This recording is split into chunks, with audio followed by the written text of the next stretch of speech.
नमस्कार दोस्तों। आज की कहानी एक भावनात्मक कहानी है। एहसान। घर के अंदर पैर रखा तो लगा अभी भी गाड़ी के अंदर ही बैठी हूँ। इतना लंबा सफ़र बैठे बैठे तय किया और बार बार उल्टी जैसा लगना, उस पर देवर देवरानी और बच्चों के सामने बार बार आलोक का टोकना। ये उल्टी उल्टी औरतों के नाटक हैं। किसी आदमी को तो हमने नहीं देखा कि चलती कार में फलाना दिक्कत हो रही है, ठिकाना दिक्कत हो रही है। रास्ते में देवरानी कभी मुझे पानी पिलाती, कभी बच्चों को बैग से निकाल के खाना खिलाती रहती। घर पहुंचते पहुंचते सबका दम ही निकल चुका था। खाना खाने की भी इच्छा नहीं हो रही थी। मम्मा, हम लोग सीधा सोएंगे, बस खाना मत पूछना। बच्चे सीधे कमरे में चले गए। भाभी, हम लोग भी कुछ नहीं खाएंगे, आप लेटो जाकर। भाई साहब के लिए रास्ते वाली कचौड़ी और सब्जी है, हम थाली में बढ़िया से लगाकर दे देंगे। देवरानी ने इतने प्यार से कहा कि आंखें भर आई। पर ये बेचारी क्या जाने कि भाई साहब तो रास्ते वाला खाना देखते ही बिदक जाएंगे। 10 बार वही खाना। और अगर इन लोगों का लिहाज रख के खा भी लिया तो 2-3 दिन पेट पे हाथ फिराते हुए मुझे सुनाते फिरेंगे, बासी कचौड़ी खाई थी ना उस दिन, तभी से दिक्कत हो रही है।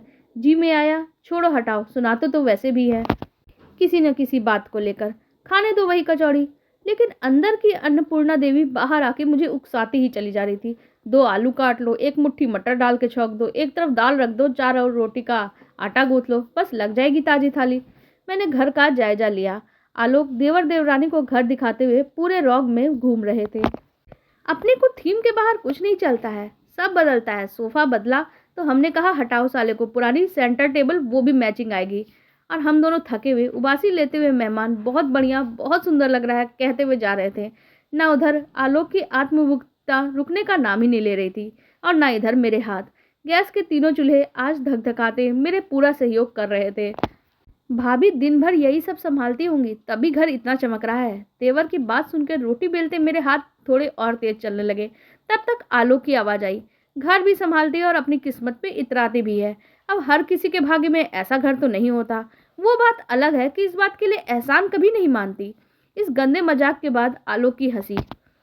मेरे हाथों को जैसे किसी ने अचानक ही रोक दिया। मेरी गृहस्थी, मेरा घर, मेरी पहचान, हम दोनों ने मिलकर इस घर को बनाया और बसाया है। इसमें आलोक का एहसान कहाँ से आ गया?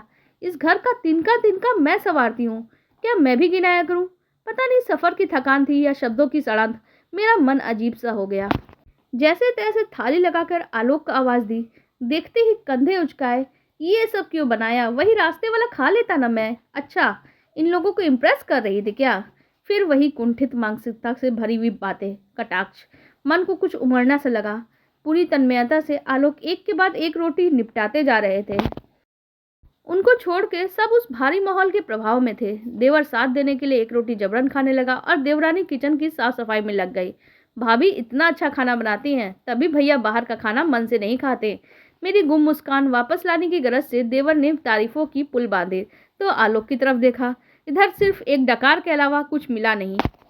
मैंने एक गिलास पानी का घूंट पीकर अपने अंदर का कुछ बिखरा हुआ समेटा और हंसते हुए जवाब दिया, हाँ, घर का खाना ये बड़े मन से खाते हैं, साथ ही किस्मत पे भी इतराते हैं। और हर किसी की किस्मत में ऐसा थोड़ी ना होता है कि बीवी बीमार हो तब भी थाली पसंद की मिल जाए। आलोक ने मुझे अजीब से ढंग से घूरा। उनकी अगली डकार शायद गले में ही अटक गई थी, लेकिन मेरे शब्द मेरे गले में नहीं अटके थे तो मैंने बात पूरी की। हाँ, ये बात अलग है, कभी इस बात का वो एहसान नहीं मानते। खैर, इसका नतीजा जो भी हो, मैं अपनी बात कह के संतुष्ट थी। आप लोगों को हमारी ये कहानी कैसी लगी कमेंट सेक्शन में जरूर बताइएगा। साथ ही वीडियो को लाइक कर दीजिएगा और हमारे चैनल को भी सब्सक्राइब कर लीजिएगा। धन्यवाद।